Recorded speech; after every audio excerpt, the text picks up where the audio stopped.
Long ball is going to go for a touchdown. The game's over. Webster Slaughter. Metcalf will go for the score. Unbelievable. 45-40. Run, William, run. He's got blockers in front. 5. Touchdown. Joshua Cribbs turns disaster into a score. Sight wants it all on this one for Logan, and he is there. Jim Brown to the 30. Jim Brown is going to go in for another touchdown. The Cleveland Browns select Baker Mayfield. Wow. It is Baker Mayfield. I woke up feeling dangerous. Hello, Cleveland. Welcome to a brand new episode of the 1085 Gridiron podcast. I am your host, Anthony Joki, and as always, I got my co-host Jack McCurry with me. What's going on, Jack? Oh, not a whole lot. I mean, what a crazy, 36 hours it's been. I'm still trying to collect my thoughts on the whole situation. I mean, but here we are, ready to talk some Browns, ready to talk some Super Bowl. But, there's a lot more bigger things going on in this world than besides football this week. Yeah, on this episode, we're going to talk about the Browns finally hiring a general manager. We're going to start to preview the Super Bowl matchup between the 49ers and Chiefs.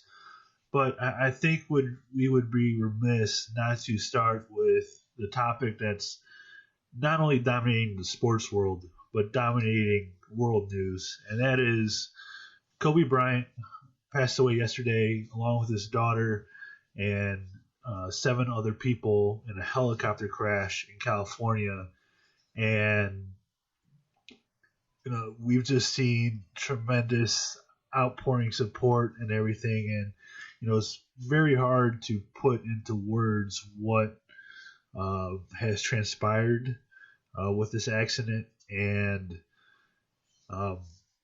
Jack, when you look at, losing an icon like Kobe, his wife and his 3 other daughters losing their dad and a sister, and their 13-year-old Gigi, and not to mention all the other families that were affected by this, losing a college baseball coach, his wife and their daughter, another coach as well, the pilot. When you look at this whole situation, I don't even know what question to ask, because I don't know, what response I'm going to get. How do you begin to process everything that's happened? I'm still trying to process it all. I mean, this is one of those moments, Anthony, where you will not forget where you were when you heard the news.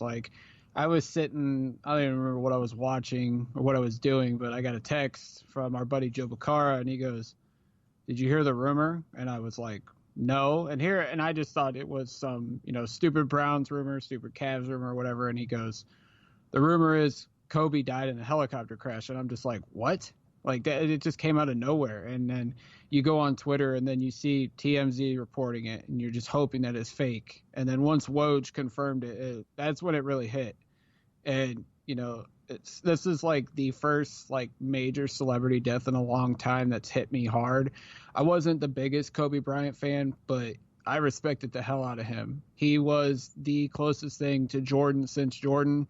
Everybody knows how I feel, how a lot of people feel about LeBron, but Kobe's right there. And I even posted it today. I said the debate over who the GOAT is, there ain't a debate anymore. I think there's 3. I mean, it's Kobe, it's LeBron, it's Jordan.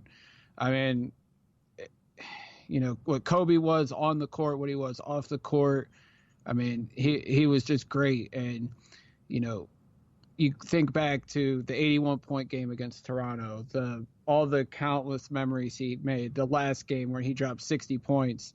And then he was starting his post-basketball career, winning an Oscar for his short film. And then seeing the relationship he was building with Gigi. And, I'm calling her the young Mamba, because if you look at the videos, she was destined to be something big in basketball. I mean, she was developing that Mamba mentality that Kobe's so known for. Um, it just sucks that she's gone at such a young age. Her teammate and her parents are gone. I mean, just 9 innocent lives lost in a helicopter crash. Like, this one's tough, and you're just seeing the tributes that all the NBA teams are. Just prior to our recording, the Cavs and the Pistons are playing.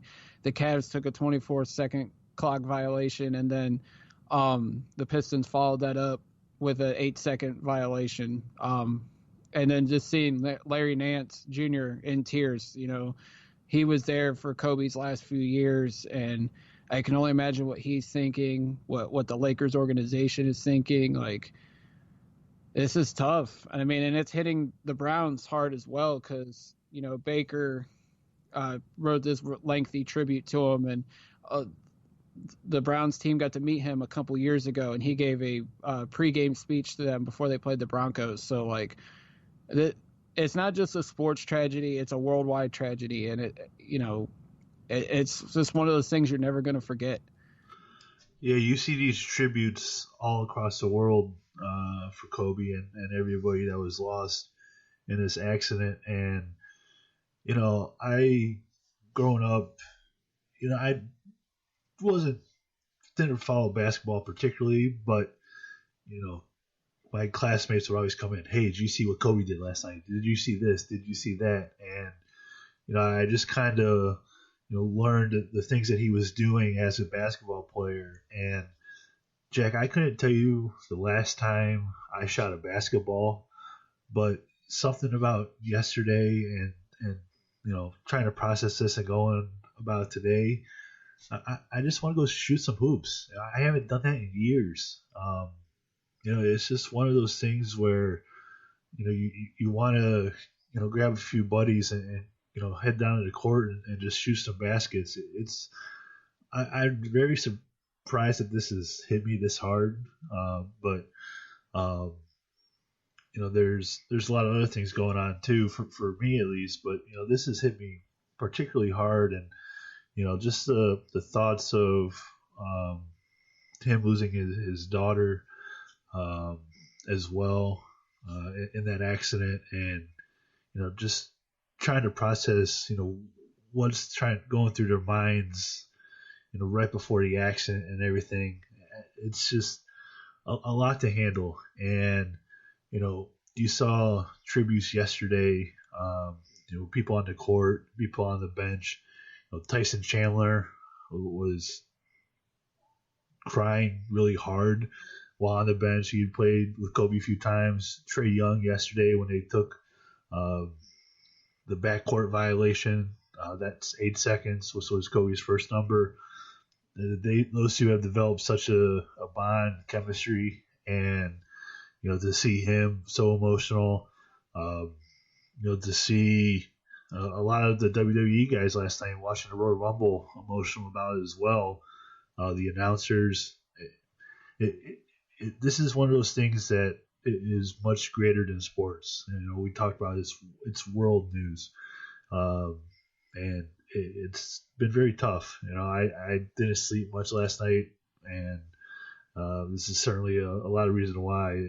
It's just very hard to process and fathom everything that must be going on right now for the rest of their family. His wife Vanessa, his 3 other daughters, the families of all those other people that were lost in the accident as well. It's just been extremely difficult to process this entire situation. And I don't know if we'll ever see another basketball player like him come in. So he's certainly one of a kind. And ESPN's airing his final game tonight on their channel, and I want to record some of it because I remember being glued to the TV to watch that last game, and him dropping 60 points, leading them back from being down, and ended up scoring 60 and winning the game.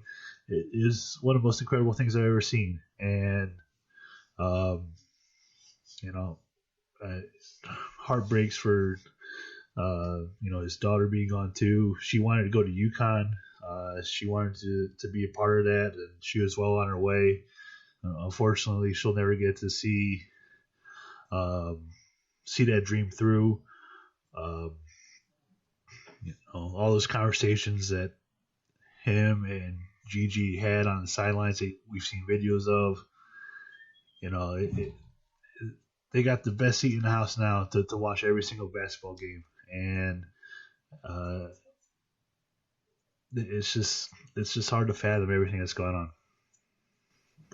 Yeah, I mean, I know a lot of people, especially here in Ohio, don't want to see, the Lakers win another championship, LeBron win a championship for another team. But, I mean, I was already pulling for them, but I feel like the world's really going to pull for the Lakers now to win the NBA championship this year. And like you said, Kobe and Gigi, who sat courtside for Laker games a few times this season, are now getting courtside seats in the best spot. And, that's up there in heaven. And I really am pulling for the Lakers now at this point to do it, just because it would just be such a great ending to what has been an unbelievable tragedy. And I feel like that organization is really going to try their hardest to do that for Kobe, for his family. But like you said, it's just been a crazy 36 hours. But, I just think we got to move on, unfortunately. I don't think Kobe would want us all to be down on this. I think he would want us to celebrate his life, which a lot of us have already on social media. Like you said, the tributes are pouring out, and I think he would want us to let the show go on. So I think we need to move on, as tough as it is. Yeah, it's difficult to transition out of that. That's for sure. So we'll attempt to do that. So the Browns officially hired their new general manager, Andrew Berry, and Andrew returns to the Browns after being away for a little bit. He was here under Sashi, and he is now the youngest general manager in the NFL at 32 years old. Jack, when you look at the process and how he got here, the other candidates that were interviewed, I don't think it's very surprising that this is who we ended up with based on his relationship that he had with Paul DePodesta and him being a part of the coaching search last year that kind of led to Kevin Stefanski, but getting overruled by Dorsey and going with Kitchens. I don't think it's a surprise that we are at this point in the Browns organization where we now have DePodesta, Andrew Berry, Kevin Stefanski running the show. Yeah, I mean, Charles Robinson, who has been on the Browns coaching search, the GM search since the moves were made almost a month ago, he gave great detail to what has been going on. It shouldn't be a surprise that we hired Andrew Berry. I mean, this was always the front runner for the job since they let go of Dorsey. I think they did a thorough search. We talked about it on the last episode with George Payton. They even interviewed him twice. And I think, maybe they were just making sure that they weren't making a mistake in hiring Berry. They said Payton was impressed, but they said it was always going to be Berry for the job. And I think they did this right. They did a great search. Ultimately, I know this move is going to get scrutinized. It's already been scrutinized a lot by the media. They want to bring up the drafts that he was a part of under Sashi Brown, but they tend to not mention, the good picks that came out of those drafts and the fact that Berry was part of the front office in 2018 that drafted Baker, drafted Denzel, drafted Chubb. They only want to talk about, drafting Corey Coleman over Michael Thomas. They want to talk about how the Browns passed up on Deshaun Watson and Carson Wentz. Then no one wants to blame Hugh Jackson for it, even though Hugh Jackson will tell you now that he wanted those guys. They wouldn't let him have them. It's a bunch of crap. Andrew Berry deserves a chance. He is a smart football guy. He's worked under a lot of football executives. Bill Polian, for as much scrutiny as that guy gets over some stupid comments he's made over the last couple of years, he said that Andrew Berry is one of the smartest guys he's ever worked with in a football front office. And that's a Hall of Fame executive right there saying that. So Berry should get a fair shot. I'm interested to see what they're going to do now that this is a team that is primed to win. But at the end of the day, like with Stefanski, the results need to come. The wins need to come. But it's time for them to get together, start working, start laying out their plan for 2020 and beyond, and let's see some wins at the end of the day. Yeah, I'm going to read off a list of players that were in those two draft classes that he was a part of. Myles Garrett, Jabril Peppers, David Njoku, Larry Ogunjobi, Rashard Higgins, Emmanuel Ogbah, Carl Nassib, Joe Schobert. I think that's pretty much it in those two drafts. So that's pretty decent. Zane Gonzalez. Yeah, Zane Gonzalez. You got a couple players there that are playing in the Super Bowl. So, it's not like it was terrible. Yeah, the Corey Coleman one is certainly not good. They traded Jabril Peppers as part of the OBJ trade. And Dorsey moved on from a couple of those other guys, but there are some players there that are pretty decent. So I think that with him being a scout for a long time, and being in that Colts organization, being with the Browns, going to the Eagles for a year, seeing how things were seeing how things were run differently for a little bit of time, and then coming back to the Browns as their general manager, I think that it should be an interesting process. Now I'm curious to see how the rest of the front office is going to shake out. There's certainly an opportunity for Highsmith and Elliott Wolf to stay. I wouldn't be surprised if they do, considering that they worked with Barry for a short period of time.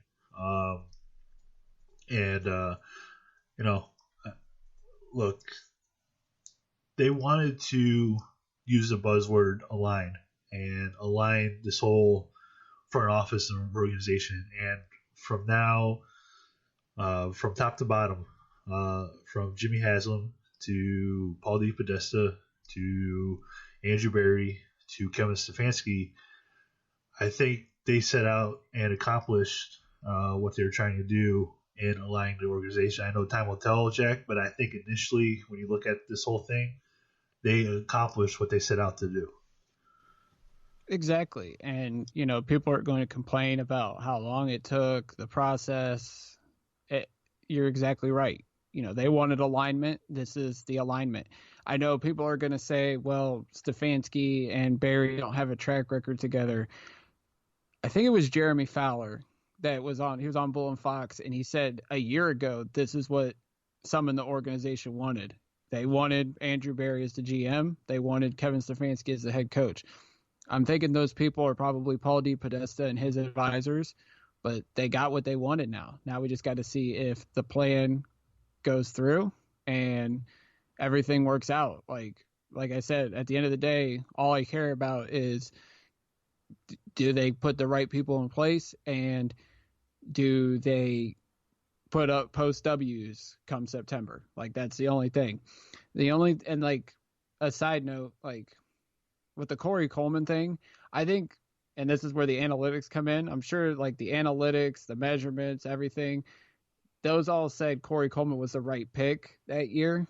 But the thing analytics doesn't show is heart.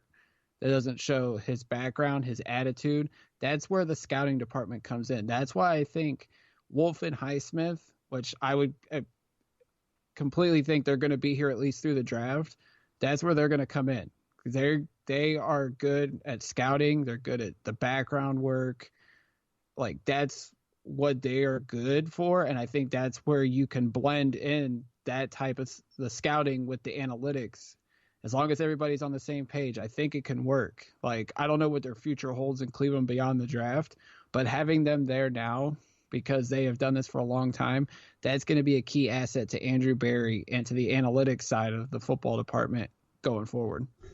Yeah, and everybody's terrified of the word analytics. They still haven't gotten over that. When it comes to draft, everybody's expecting us to trade down, and I know everybody's going to have a meltdown if we do trade down in the draft. If you're not a fan of trading down, don't read Trevor Sikkema's latest mock draft, but I will say the Browns still end up with a tackle in that mock draft in the first round. So be sure to check that out over at the Draft Network. It was pretty good. But, I think Jimmy Haslam has shown, at least in this offseason, Jack, that they were able to stick to a process, and he didn't go rogue. They saw everything out, saw everything through, and we now have, quote, alignment that they were setting out to do in his press conference after Dorsey left in the press conference that he gave. So I think that right now everything should be good. It should work out. Time will tell. But now we can focus on free agency. We can focus on the draft. Focus on the NFL Combine. The Browns are going to be extremely busy through all that. And I guess what I want to ask you, Jack, with Berry being a guy who helped scout a lot of this roster that's here currently, while he was here for a couple of years, how much retooling, how much change, turnover do you think there's going to be from last season to this season with guys that are free agents, maybe trading a couple guys, and who they bring in the draft? How much change in roster turnover do you think there's going to be?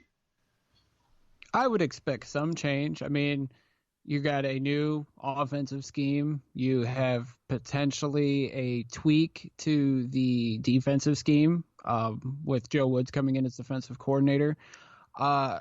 There's always roster turnover when a regime change happens. Do I expect major overhauls? No. I think, like we've said in recent weeks, like, there is top end talent on this roster. And, there could be a couple guys from that part being moved, but like the middle of the roster, I think Jared Mueller and Jeff Floyd have said the meat and potatoes part of the roster, like the depth. I think that's the biggest thing where you'll see some adjusting. We need depth in the secondary. We need depth up in the front seven. Offensive line depth, I think, is okay outside of the tackles, which I think are clearly the top priorities. And then, you need a little depth at tight end, a little depth at wide receiver. But if they can bring in some solid veteran leadership and guys that are hungry and want to be part of a turnaround, I don't see this as like a major roster overhaul that we saw, under Sashi Brown, under when Mangini came in and kind of shook up the roster. Like, the talent's there to win. You just need to add some depth and some key pieces, like the offensive tackle, like I've mentioned already. But there's no reason why this team can't compete in the AFC in 2020 and beyond. And I think that this hire bodes well for a guy like Joe Schobert, who was in one of Barry's and Sashi Brown's draft classes. I think that he could definitely be a guy that Barry makes his number one target in terms of re-signing, and they definitely should. So we might get our wish for the show to go on with Joe, and I think that's the number one key piece of what his first order of business and what he needs to do.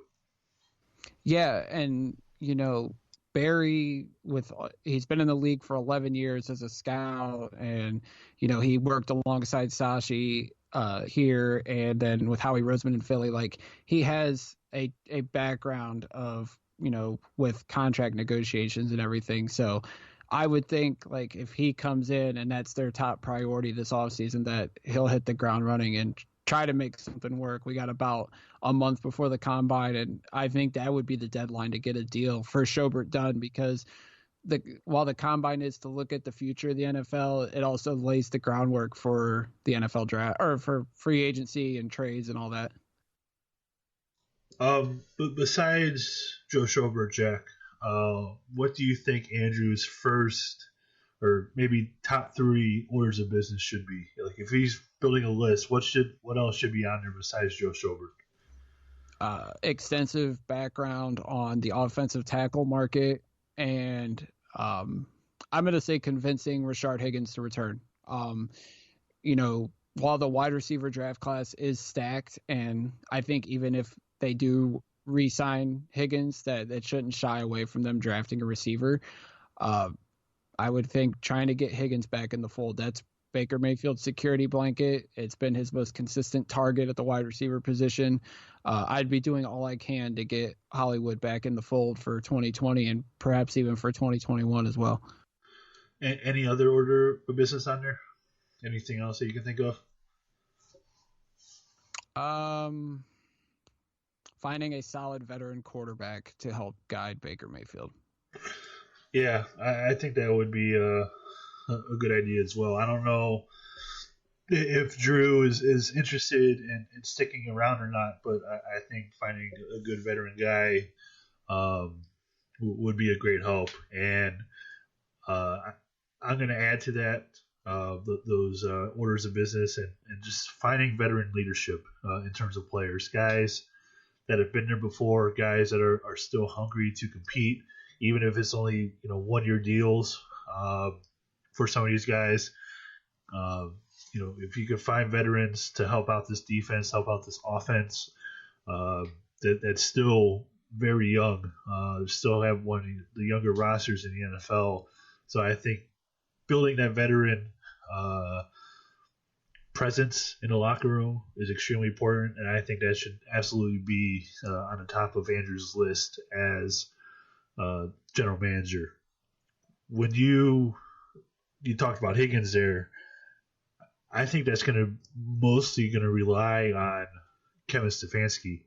When you look at what he's done with those receivers up in Minnesota, Stephon Diggs and Adam Thielen, when you look at those guys, I think the game film that Stefanski can show Higgins, like, we're going to do this with you. We think you would excel in this. You would be great in this situation. I think that convincing Higgins to stay is not going to rely so much on Andrew Berry, but I think it's going to really rely on what the coaching staff and Kevin Stefanski will be able to sell Higgins in terms of him deciding to stay here as a free agent.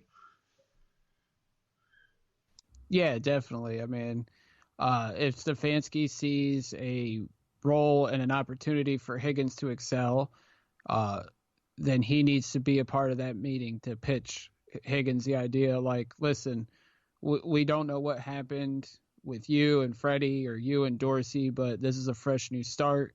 We believe you're talented enough. We know how much Baker appreciates you. Yeah, I mean, that would be the pitch I would try to make. Like, Higgins knows, the fans love him here. His teammates love him.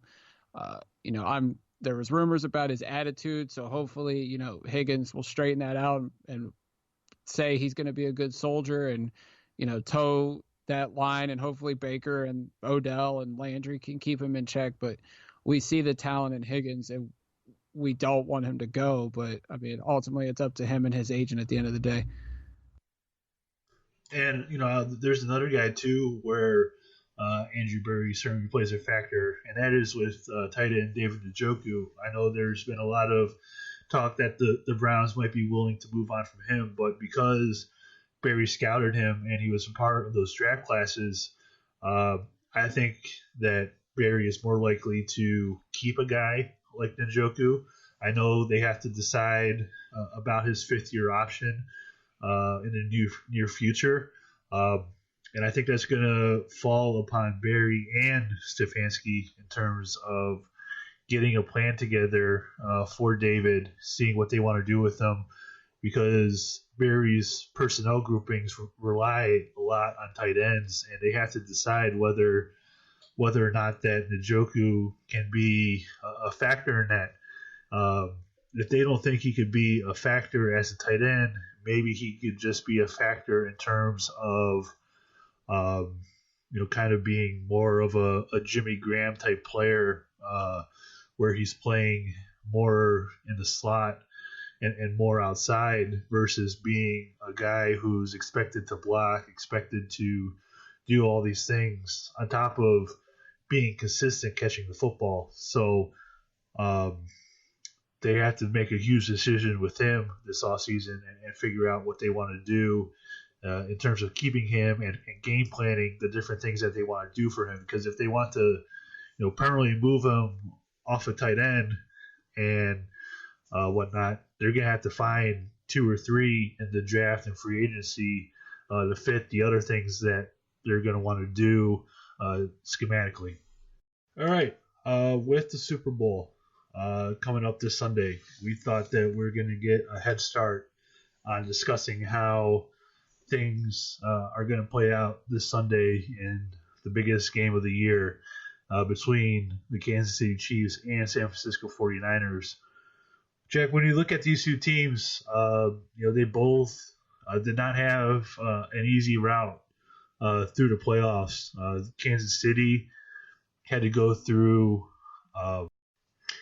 when you look at the Kansas City Chiefs, they had to go through the Houston Texans and being down by multiple touchdowns in the second quarter to come back and win that game. They had to go through the Tennessee Titans, which was not an easy path. The San Francisco 49ers stifled new Browns head coach Kevin Stefanski in the divisional round and their offense en route to a win, and then thoroughly dominated the Green Bay Packers in the NFC Championship game. So when you look at this Super Bowl matchup, Jack, I think that this matchup is one that we've all really we've all looked forward to seeing this season. You have a Kansas City Chiefs offense that is extremely high-powered. You have a very good San Francisco 49ers defense. But I think where this game is going to be won is what can San Francisco do on offense if the Chiefs' offense is able to put up massive amount of points. Is San Francisco's offense going to be able to keep up with the likes of Patrick Mahomes, Tyreek Hill, and the rest of the guys that they have on offense that can score points in bunches? It's really a tale of two teams here because, you look at the Kansas City Chiefs, they are like the Golden State Warriors of the NFL. They're high-powered offense, that they're so explosive. Like, they could be down, like, if the Warriors, like, they were down 20, and they would catch up in, like, a matter of minutes. And it's the same with the Kansas City Chiefs. You look at the game against Houston, they were down 24-0, and within 4 or 5 minutes, they scored 28 points like that. And even in the AFC title game against Tennessee, they were down 17-7, and they came storming back in a matter of minutes again. And once Mahomes had that 30-yard touchdown run, they had the lead and never looked back. It's such a dominating offense. And then you look at the 49ers, where they have taken like an old school approach this postseason, where it was running the ball and playing great defense and Jimmy Garoppolo not having to do much. And, your question was, do I think the 49ers offense can keep up? Yeah, they can, because even though their running attack has been what's gotten them to the Super Bowl, they still have a strong passing attack. Now, I know some people are mixed on Jimmy Garoppolo. Is he a good quarterback? Is he just an average quarterback? I think he's a good quarterback. I wouldn't call him a great or an elite quarterback, but I feel like he can make the throws, and there is talent there at the skill positions. George Kittle is one of the top tight ends in the league. Their wide receivers aren't great, but they're good. Emmanuel Sanders. I'm drawing a blank. I am drawing a complete blank on their wide receivers right now, but Deebo Samuel, I've totally forgot him. Richie James, Marquise Goodwin, Trent Taylor, like there is talent there. There's no elite, wide receiver names there, but they can do enough and they make enough plays to keep their offense flowing. So, I mean, is Jimmy Garoppolo going to have to step up more than he has in the past 2 games? Absolutely, because with as dominant as Mahomes, Tyreek Hill, Travis Kelce, Mecole Hardman, they can turn this into like a 21-7 game just like that and then lead the 49ers scrambling. But they have a great offensive play caller in Kyle Shanahan, so it would not shock me if he's got something well planned to A, keep the Chiefs offense off the field, but B, have something planned to where if they have to keep up with the Chiefs offense, that they'll be able to do so. Yeah, and I think when you look at Jimmy Garoppolo, and putting up points in bunches, they did go toe-to-toe with New Orleans this year in maybe one of the top 5 games of the season. And in that game, Garoppolo went 26-35 for 349 yards, 4 touchdowns, 1 interception against Drew Brees and that defense. So they have the firepower in the passing game to make things happen. And it's just a matter of if they decide to deploy it or not, if they have the necessity to deploy it or not. You saw what they did against Green Bay with the prolific running attack and Mostert, who had a phenomenal game, former Brown. And, there's been points of the season for the 49ers where they've had to go out and win via the pass, and they've been able to do that. So if necessary, Jimmy Garoppolo and Kyle Shanahan, they could get points. And if they're able to control this entire game with the running game and their defense, then they won't have much of a problem winning the Super Bowl. But with how good Kansas City's offense is with Patrick Mahomes, Tyreek Hill, Travis Kelce, those guys can put up points like it's no tomorrow. So I think this is going to be a really high-scoring game, kind of like that 49ers Saints game towards the end of the season. So it's going to be a fun one. It's going to be very high-scoring. And the 49ers certainly have players on offense to keep up with the Kansas City Chiefs. Now, when you look at the Kansas City defense, Jack, do you have confidence that they'll be able to stop the prolific running game that the 49ers do have? Yeah, definitely. I mean, last week in the AFC title game's prime example. Derrick Henry was coming in. He was the best running back in the league over like a 8-9 game stretch. And, I think it was Frank Clark came in and said, we're going to shut him down. And at the start, Henry was starting to chew him up, but they made the right adjustments and they put Henry down. And once they shut him down, they shut the Titans offense down. This defense has gotten better as the season went along. They lost Dee Ford. Eric Berry was gone. They let him go in free agency last year. He didn't even play. But, they added guys like Tyrann Mathieu. They drafted Juan Thornhill, who unfortunately isn't going to play in this game. But, they added Frank Clark in free agency or in a trade. And then, keeping their key guys like Chris Jones, Anthony Hitchens. And, they had the right mix of guys that they drafted and guys that they brought in free agency. And the defense, got stronger as the season went along. So there's no doubt that I think they can stop Mostert and Tevin Coleman if Coleman's even going to play. So I'm quite confident that, if they have to force Garoppolo into a situation where he has to throw 25, 30 times, they can do so. Yeah, certainly. The Chiefs defense hasn't had to play, I would say, lights out because their offense is so prolific in what they're able to do and put up points easily.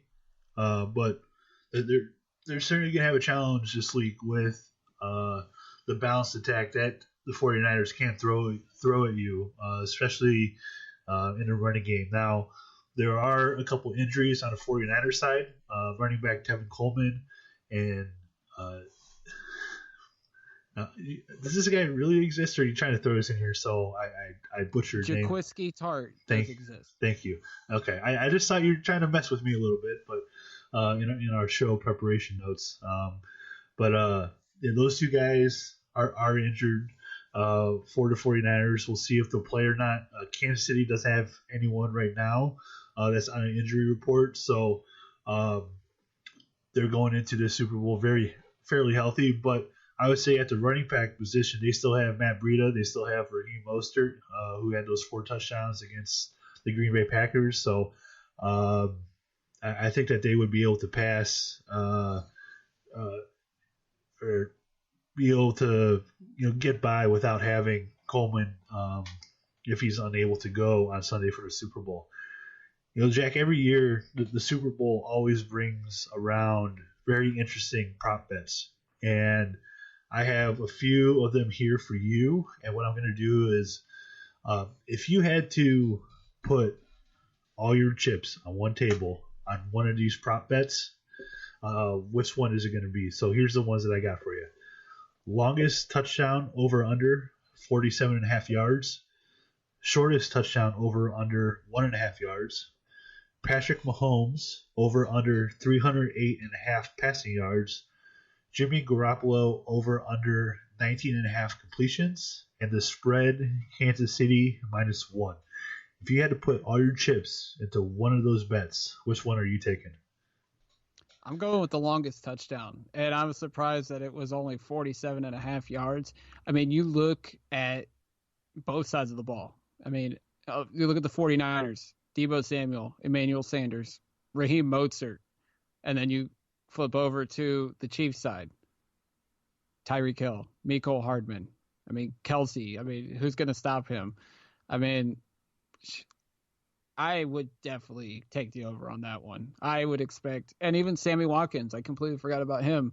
Like, there's so much speed on that Chiefs offense, and then you got a couple guys on the 49ers that have some speed as well. Like, I'm expecting a very big touchdown in the Super Bowl from either team. I mean, when you're looking at it, Anthony, what would be the prop bet you take? That 47.5 yards is very tempting because not only do you have those playmakers and the offenses, but you would include special teams in this. And when you have guys like Tyreek Hill on special teams, returning kicks, returning punts, that certainly plays a factor into this. And that bet looks very tempting.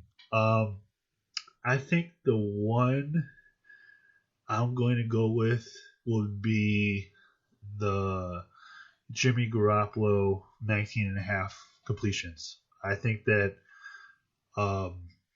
Kansas City is going to force San Francisco to throw the ball in many of occasion with the amount of points that are going to be scored in this game. And naturally, that's going to inflate passing attempts and completion numbers. So I think that I would put all my money on Garoppolo completing over 19.5 passes in this game. Yeah, I mean, that wouldn't surprise me if they stick to the running game. Garoppolo won't have to force a lot of throws. I mean, Terry Bradshaw was even making fun of him. He's like, I won a Super Bowl when I only completed 11 passes. So, I mean, if they are sticking to that old school offensive approach, it would not shock me if Garoppolo doesn't hit that 19.5 mark. But even with the longest touchdown, we didn't even mention defense. When you look at the 49ers defense, which we completely passed over, surprisingly, as great as they've been. I mean, they got some guys that are great athletes. Like you get a strip sack or even an interception, and even on the Chiefs side, you could see a pick six or a forced fumble for a touchdown. I mean, I think that is one of those prop bets where you definitely take the over. Yeah, most certainly. Defenses in both of these games, even if Kansas City is able to force a turnover, force a bad Garoppolo pass and get a touchdown that way. There's certainly different opportunities for these guys to score. Is there any other of those prop bets that you think are a very high probability?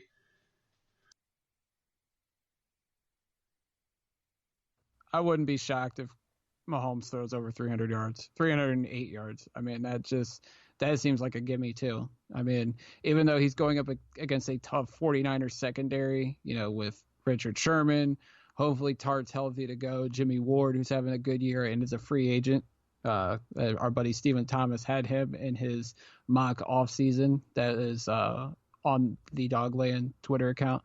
They have a talented secondary, so I mean, it might be tough, but the way Mahomes has slung it around here the last couple seasons, it would not shock me if he hits that mark. And then some.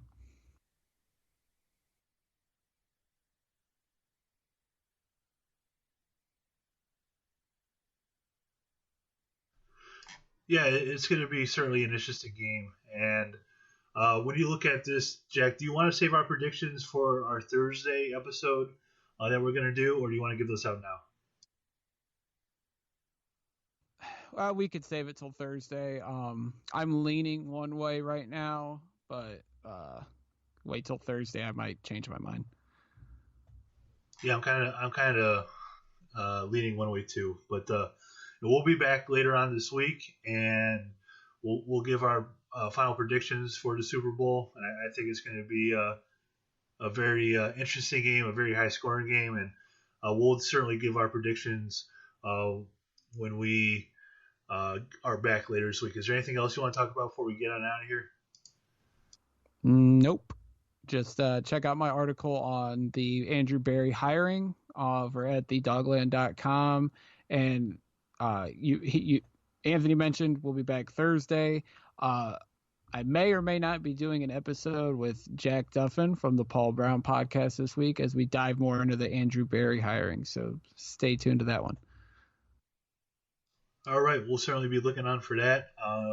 We also talked about maybe having Stephen Thomas on as well later this week, so we'll finalize that hopefully with him and get him on here to wrap up the Senior Bowl, look ahead to the Combine, talk about the Super Bowl, among other things. So stay on the lookout for that.